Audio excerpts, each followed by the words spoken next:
In the news tonight, 46 cases confirmed in Kandavu. Medical teams dispatched. And more cases emerge in New Zealand. From the studios of FBC Suva, Ateda Lendua. Good evening, Fiji. More COVID-19 cases are expected to emerge in Kandavu as contact tracing continues.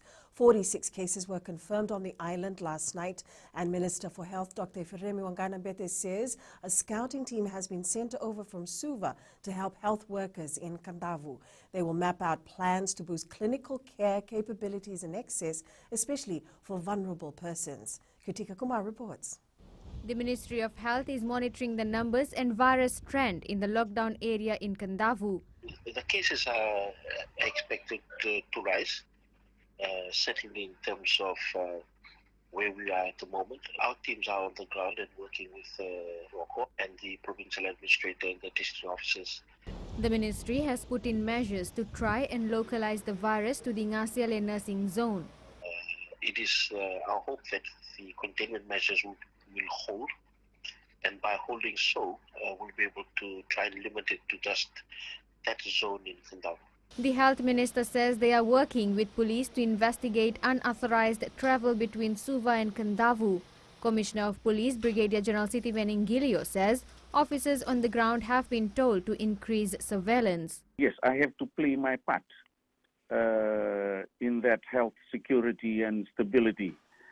For us, for that vaccination drive to work, I need to provide that conducive environment by playing my part in this battle against COVID. Vaccination is another component of the containment strategy in Kandavu, but to date, 1,291 Fijians on the island, or about 24.3%, have received the first dose. Kritika Kumar, FBC News. With increasing cases of COVID-19 in Kandavu and movement restricted, villagers are hoping the island won't become the next red zone for infections. Travel within the island has been halted with strict instructions not to mingle with people from different villages. Kelly Vadala reports the main concern is that Kandavu does not have a high rate of vaccination. Punisea, which is the largest trading hub on Kandavu with most government services, is closely monitoring the spike in cases in Yale. Last night, we saw a government vessel arriving with health teams along with authorities from the disciplined forces. Police on the island have set up checkpoints and taped off some areas. Villager Kitty Densey says their biggest fear is that majority of people on the island have not been vaccinated. Even though the cases are in Yale and Ayoti, we can't risk it. Majority of us have not been vaccinated. Village heads have informed their respective communities that swabbing will be conducted. Many of us travel to other islands daily, so we don't know who we may have come into contact with. We are staying at home. The island is usually busy during the day, but now there's hardly any movement. We have advised villagers to follow the COVID protocols and not to pay attention to the rumors on social media. The lockdown has also affected the supply of goods for businesses as vessels have temporarily halted services and residents are hoping for government assistance. Kelly Vathala, FBC News. Prime Minister Vorenke Bainimarama says laws enacted by previous governments did not make it right to remove traditional ownership of Itaukei land. Bainimarama says there can be no justification of such actions, and the Fiji First government will ensure that no land-owning unit ever ends up in a similar situation. Sanini Mboela reports. Being a member of a land-owning unit himself, Prime Minister Vorenke Bainimarama says he is surprised by the opposition trying to justify the action of former Prime Ministers Sitiven Rambuka and Laiseni Angarase. Even Rambuka himself tried to do it lately, Mr. Speaker. Honorable Mulanoda just yesterday or the day before said that it was legally done, so it's okay. Even though the law was wrong, and even though it was morally and ethically outright wrong. Bainimarama says the government has made Itaukei land more marketable and commercially attractive. It is a people-centered approach that relies not on improved subsistence, but on improved opportunity.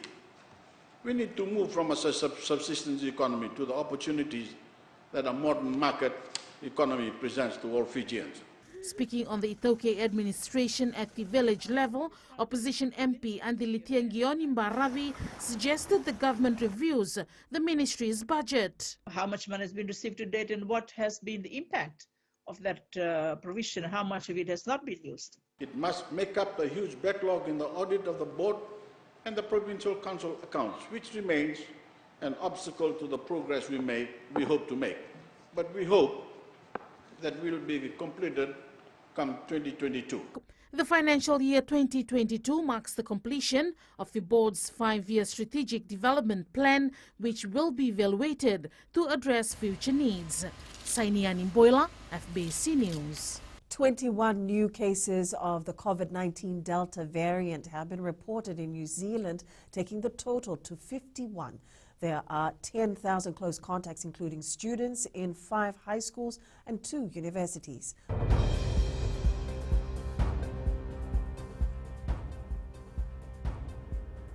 And to our latest COVID-19 update for today. Fiji recorded 485 new COVID-19 infections for the period ending at 8 a.m. yesterday. 251 cases are from the Western Division, 188 are from the Central, and 46 from Kandavu. The Health Ministry also recorded 11 new COVID-19 deaths over a 5-day period between August 13th and 18th. All the deceased are from the Western Division.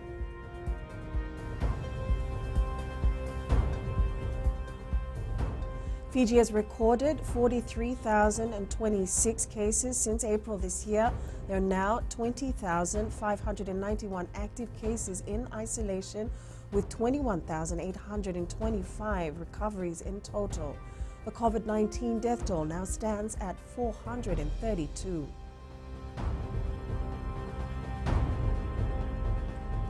The vaccination campaign also continues around the country. As of the 19th of August, 541,611 people, or 92.3% of the targeted population, have received their first dose of the AstraZeneca vaccine. 228,799 people, or 39%, have received their second. The 5 most vaccinated areas include Ba Rewanandronga and Naitasiri, which are now 100% first jabbed, and then Nandi.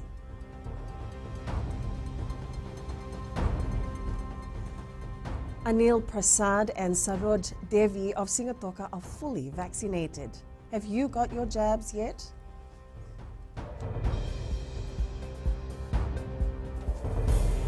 Up ahead, promoting menstrual health and assistance for fishing industry.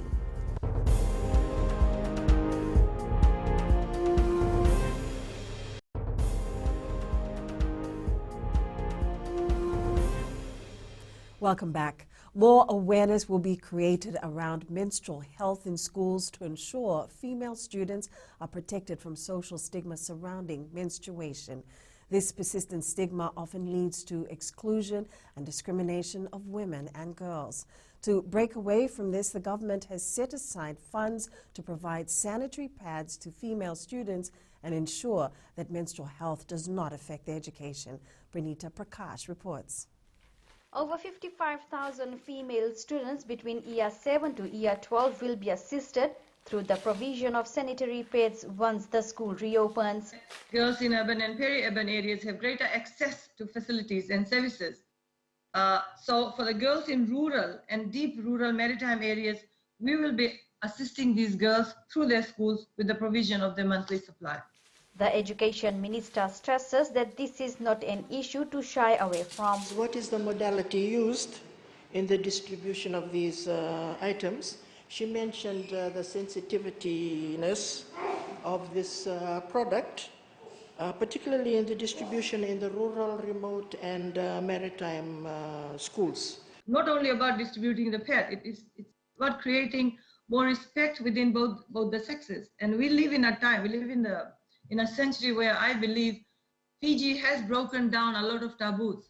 Akbar says 55,025 female students will be provided with monthly voucher to purchase their preferred pets from authorized vendors, which will be determined through a tender process. She adds for those in rural and maritime areas, the female students will be assisted with monthly vouchers through the child protection officers. Pranita Prakash, FBC News. In an effort to grow the economy, government will be supporting the fishing industry with loans and subsidies. Permanent Secretary for Fisheries Pene Balenambuli says this is for those who want to upgrade vessels or build new ones. Kelly Vadala reports the initiative is targeted towards making our tuna industry more competitive. Majority of Fijian-flagged vessels have aged and don't have the capacity needed to operate. There's a consciousness on the need to help build energy-efficient vessels. Those vessels are expected to have larger carrying capacity or storage capacity. So it just means that our industry will be able to go and compete where the real money for tuna is. The PS says the assistance from government will help improve Fiji's tuna pathway. This is an exciting development in terms of trying to help the industry. Domestically, with COVID, due to the COVID issue, government is now helping the domestic fisher folk. Basically means that you have to have the required licenses and the certificates that is required for you. The Fisheries Ministry says this will be the focus in the next 12 months and they will closely monitor the issuing of licenses as well. Kelly Vadala, FBC News. Non-government organization Partners in Community Development Fiji has helped more than 500 farmers in 7 communities in Wainimbuka, Tailevu. Coordinator Nemani Susu says this is part of the NGO's COVID-19 Activation 2 project to help farmers get back on track during this pandemic. Saneni Boela reports. The Partners in Community Development Fiji, together with the support from the Agriculture Ministry, managed to provide farm equipment, seedlings and green farm produce to help farmers in the Nasautoka and Nailanga districts in Wainimbuka, Tailevu.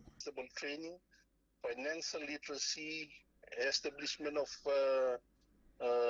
nurseries and demo plot, and also we will be assisting them in terms of handicraft training. Nambulini village headman Waisake Kalulia says this will help families that have been economically affected by the pandemic. This initiative is a great help to every villager here in terms of food security, especially this time when COVID-19 is affecting every family in the country. This is also a good source of income for us. We thank PCDF for the great help that has been given and also the ministry for facilitating the initiative. The Australian government-funded initiative will also focus on women, youth and people with disabilities to establish sustainable and diverse livelihood during this difficult time. Sainian Imboila, FBC News. 14,000 farmers are expected to benefit from a support package to boost the production of short-term crops. They will be provided seeds and planting materials for 2 short-term crops for up to 1 acre of land. Farmers can select the seeds which they require from targeted crops: tomato, eggplant, kumala, dalo, cassava, rice, maize, okra, pigeon peas, cowpeas and chilies. The Agriculture Ministry distributed 2,938 packages to farmers in the 4 divisions last year, with 1,604 receiving their farm support packages this year. Applications for this program will open soon. Up ahead, new ride for Tuwai, and athletes aim for Commonwealth Games. This and more coming up.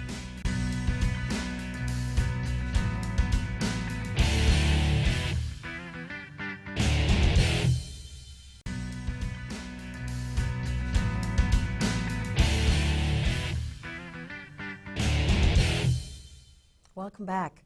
Fiji Sevens dual gold medalist Jerry Tuwai today received yet another reward for his achievements. With a house, a piece of land and $33,000, Tuwai was gifted his own vehicle as a token of appreciation for his contribution to Sevens rugby. It was only fitting to give something back to the national sevens captain. We all have seen the national team in Japan. How Tuwai and his team really worked hard to bring back the medal to our beautiful country and make us Fijians proud in this pandemic time. Tuwai says this was something he never expected. I never expected this. I always do my work from the heart, and I always work hard. And I don't want to expect anything. That's one of my philosophy in life. You just do your thing, everything will fall into places. It's the same values he shared with his team. I told that to the boys, we just do our job. Don't expect anything from the government or from people. Just do it wholeheartedly. Tough Rentals and Lamy Tires have also stepped in and offered a 1-year free servicing for Tuwai's vehicle. Talimoter Kula, FBC Sports. The Commonwealth Games is next on the checklist for Olympians Tebita Takayawa and Cheyenne Rova, who have set their eyes on a spot alongside other Team Fiji athletes. The Games is set to take place next year in Birmingham, England. Venina Rakautonga reports despite the pandemic, athletes are improvising in preparations with the unavailability of most training venues. The only option now is for training venues to be available if Team Fiji wants to send a strong team next year. Judo is organizing some stuff for the local judokas in Fiji, and there's a judoka here in Japan too that's training here. But unfortunately, because of COVID, there hasn't been a lot of training camps in Fiji. Yeah, so we have Worlds in Doha in December, and then Commonwealth Games in July next year in Birmingham. And so those are what we're planning for right now. The pool isn't open, obviously, and that's huge. That's something that we need. Fortunately, both the athletes continue to help out younger aspiring athletes through their social media platforms through the lockdown. So the main thing that I could do from my side is just show that I'm being active and working hard from my side, so that I could. Because most of the athletes from Fiji, they message me and stuff and ask me about things. So I'm always active and I always reply to them. And that's the only thing I could do from my side. We do have a talented group. They're all really young. And I'm excited to see what the future is for Fiji swimming. And then I'm really happy to share my story with them, and hopefully it helps them. Team Fiji is hoping to field a much bigger squad to the Commonwealth Games. Venina Rakautonga, FBC Sports. The Panthers stormed through for a 25-12 victory, ending the Rabbitohs' 10-game winning streak last night. Koroisau returned in style, scoring a try in a dominant Penrith performance. In another NRL match, the Sea Eagles edged the Raiders 19-18. Manly trailed 12-0 at halftime, but found enough groove to sweep home a place in the top 4 for the time being. Paris Saint-Germain defeated Brest 4-2 this morning in the French Ligue 1 without a number of star players. Missing from the side were Neymar and Lionel Messi, but they still had a lot to offer. RB Leipzig overcame VfB Stuttgart 4-0 in the Bundesliga this morning. Jersey Marsh's men dominated the second half after managing only a goal in the first spell. The second round of the Spanish La Liga kicked off this morning with Real Betis taking on Cardiff.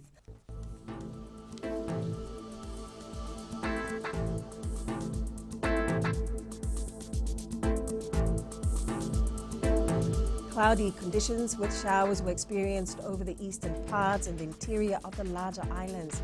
Mainly fine weather prevailed elsewhere. Looking at the west, finer weather prevailed. Eastwards from Pacific Harbour to Suva, apart from a few brief showers, a generally fine day. Up north, sunny conditions with a spot of shower or two. At sea, southeast winds 15 to 20 knots, moderate to rough seas, moderate southerly swells. Turning to the tides, next low tide is at 11:15 tonight, with high tide at 5:48 a.m. tomorrow, with high tide at 10:36 a.m. Sunrise at 6:25. For tomorrow, mostly cloudy periods over most centers. The outlook for Monday, occasional showers, heavy at times, and a few thunderstorms. Recapping our main stories, 46 cases confirmed in Kandavu, medical teams dispatched, and more cases emerge in New Zealand. These stories and others you can tune in daily to our sister radio station, Gold FM. To our poll question, this week we're asking, should commercial banks relook at lending rates? Visit our website to take part. Send us newsworthy pictures and videos. Email fbcnews@fbc.com.fj or share it with us via our various social media accounts. And you can also download our FBC app to keep updated with the very latest in news and sports and listen to our 6 radio stations live. That's your news for tonight. See you again tomorrow. Stay safe.